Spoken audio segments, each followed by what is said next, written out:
I never imagined that a simple no parking sign would spark an all-out war with the local HOA and their self-absorbed president. Who knew towing a few cars would uncover a tangled web of lies and ultimately bring justice to our entire business district? I hit the brakes hard, nearly slamming into a silver Lexus parked smack in my reserved space. Three unfamiliar vehicles were crammed into our small company lot, and my blood pressure spiked. After 5 years of running my web design firm out of this building, I'd never seen anything like this. What the? I swore, circling the lot twice before eventually having no other option and pulling out on the street. Investing in a meter all day wasn't exactly how I had hoped to start my Monday. My office manager, Tanya, was already looking frazzled when I went in. "There's no parking anywhere for anyone. Jason and Mia are still cruising around looking for spots," she said. I tossed my laptop bag onto my desk and stared out at the assorted cars. "Anybody know whose they are?"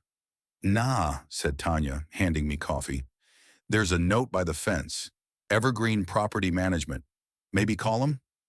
I did. A bored-sounding receptionist after a while passed me along to someone named Doug. "Oh, that's Pinecrest Gardens," Doug replied when I explained the situation to him. "They're redoing their guest parking lot this week, and the HOA board let the neighbors know they were welcome to use your lot as a temporary space." He stated it as though it was just the most ordinary thing in the world. My jaw clenched. "Nobody asked me." Weird. Wait, let me check." Typing could be heard. "Our records show Margaret Wilson, HOA president, made an arrangement with the business owner." "I own the business," I said, voice rising. "There is no arrangement." Frustrating a call with vague promises to research it, I printed out diplomatic signs. "Private property, parking reserved for XYZ design employees. Please use alternative parking. Thank you." I put one under every wiper blade. My crew was fuming by lunchtime. They'd all received parking tickets. I agreed to pay each of them back, which would cost me close to $200. "Tow 'em then," Jason said around his sandwich. "Let's be polite once at least," I said, although I was on the verge of snapping. Tuesday was worse again. 7 vehicles this time, all of them with Pinecrest Gardens permit stickers. The notes taken yesterday were erased on the sidewalk. One even had a note written on it. The HOA said this is fine. It wasn't hard to find Pinecrest Gardens, gated townhomes in luxury, located next to our building. The security guard wouldn't let me in without an appointment, but did give me Margaret Wilson's phone number. "Fine, I'll be in meetings all day," she said when I called. "This can't wait," I said. "Your residents are occupying private space that my business depends on. We lost customers yesterday." She sighed. "Fine, I can give you 10 minutes at 3:30. I spent the rest of the day printing records of deeds and zoning laws while my employees worked from home. Our deed clearly stated we owned the parking lot outright. I walked in at the HOA clubhouse at 3:25, documents in hand. Margaret was exactly as I'd envisioned. Mid-50s, sleek blonde highlights, designer wear, an insincere smile. "I know there's some misunderstanding about parking," she said. "There is no misunderstanding," I answered. "Your residents are parking on private property without permission." Margaret cocked her head. "You have to understand, our community has 78 houses and no guest parking when we're repaving." "Poor planning on your part," I said to her. "In the meantime, my residence, half full most days? You've been tracking it?" That unsettled me. "Only for a few weeks," and she replied. "What's a few weeks?" 3 weeks, she shrugged. I breathed in quickly. That is not acceptable. I don't want clients and employees having difficulty parking for 3 weeks. "Well," she said, "the old owner used to let us use the lot from time to time. We're just carrying on that arrangement." This was news to me. I'd purchased the building 2 years before, and no such arrangement was revealed. "Produce the agreement," I dared her. She shuffled papers, but came up blank. "I don't have it with me, but I assure you it exists. After an infuriating tit-for-tat, I caved. 5 places, 1 week, tidily listed." Margaret smiled like a winner. "I will make the residents aware," she told me. As I was leaving, I observed the staff undertaking building work. Depending on its scale, this project would take a heck of a lot longer than 1 week. That night, I composed a formal letter outlining our agreement. 5 spaces, 1 week, clearly marked. I addressed it to Margaret and Evergreen. The response was quick.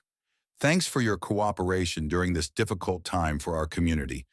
I could tell this was not done. The next morning justified me. I got there early hoping for the best. Instead, then produce the papers, I'd said curtly. I don't appreciate your aggressive demeanor regarding a simple misunderstanding between neighbors.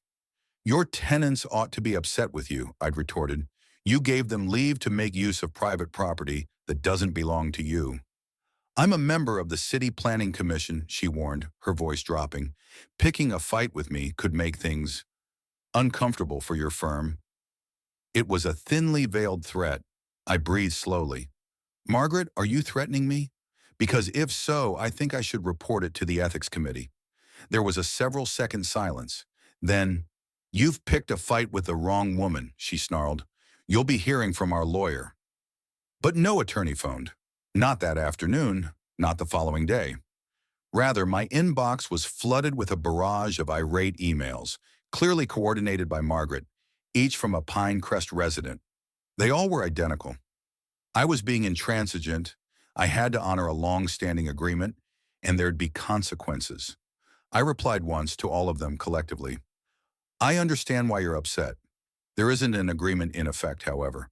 I confirmed that with the seller and county records. Your HOA president had gotten your hopes up. Make alternate parking arrangements. Towing commences tomorrow morning. I didn't sleep well that night. Would I enter into slashed tires? Broken glass? As the owner of a small business, I couldn't have endured an ongoing battle with wealthy neighbors. And yet I couldn't permit Margaret Wilson to intimidate me from my own property. Wednesday morning at dawn, I arrived early and parked out on the street so I'd get the whole shot of the spot. 3 tow trucks were waiting out of sight.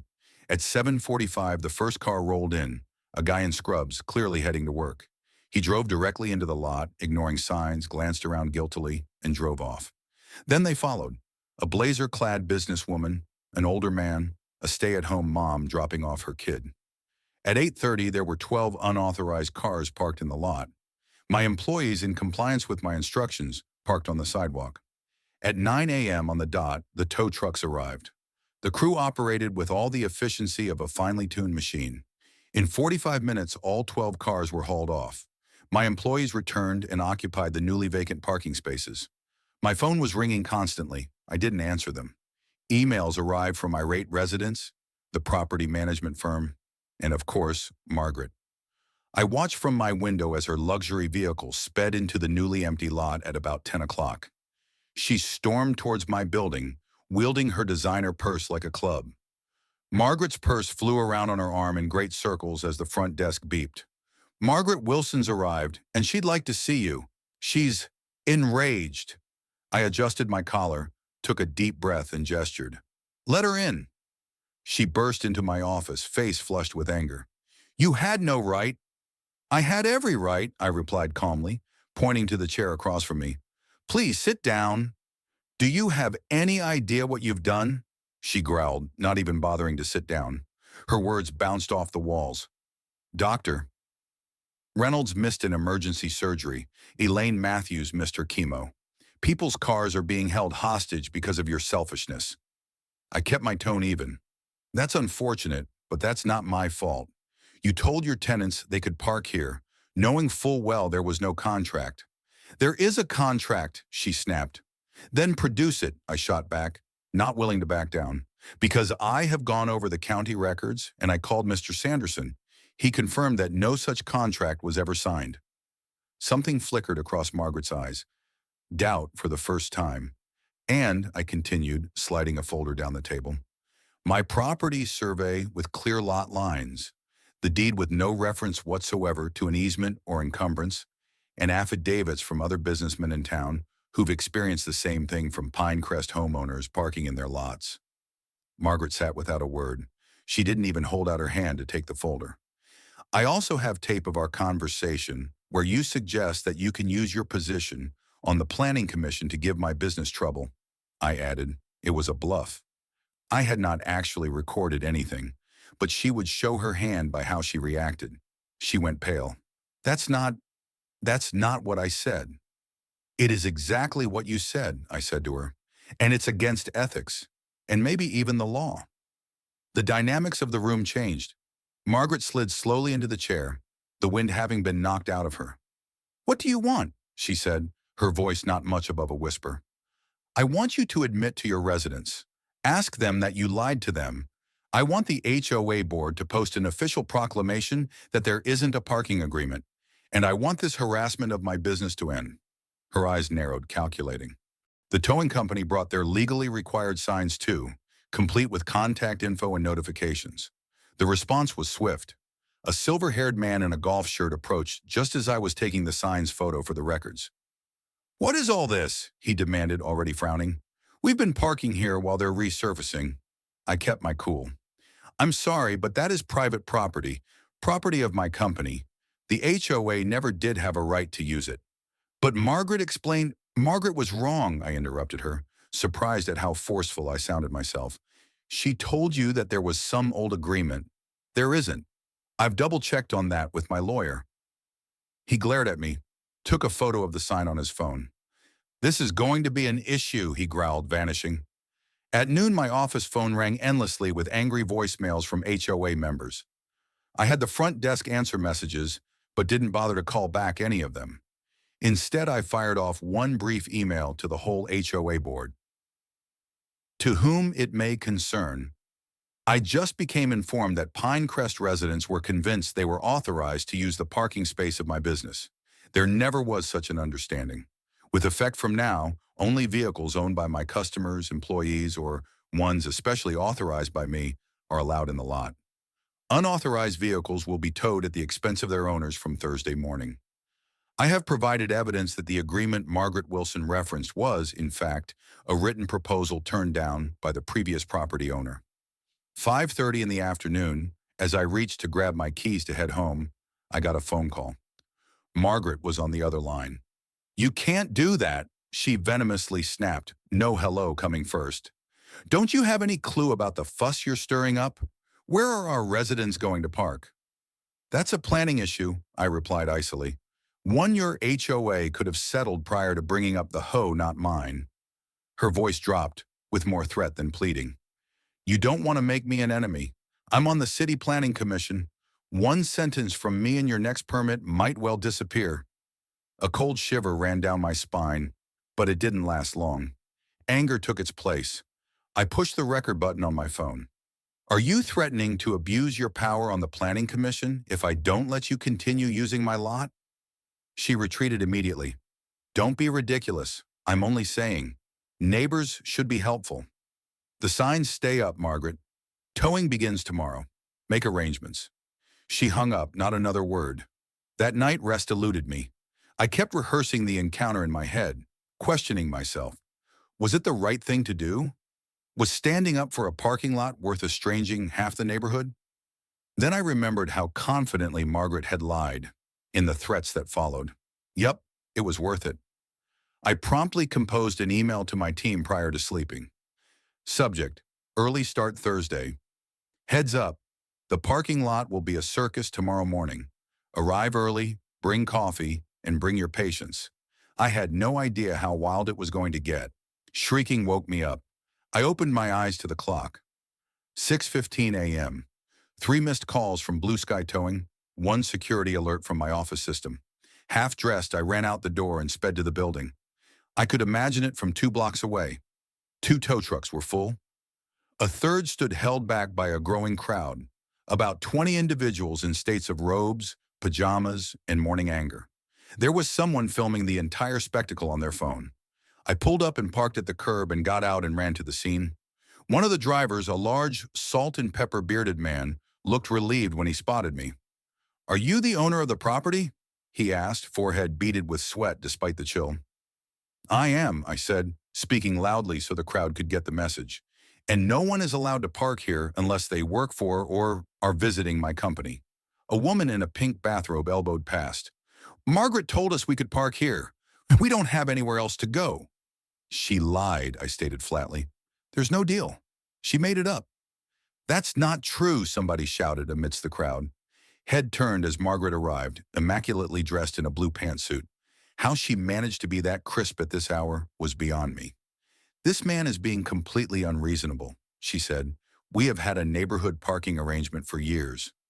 Then show them the agreement, I said, gesturing at the crowd. Show everyone the document you claimed existed. Her eyes sparkled. I don't have it with me. Because it doesn't exist, I declared, voice growing loud.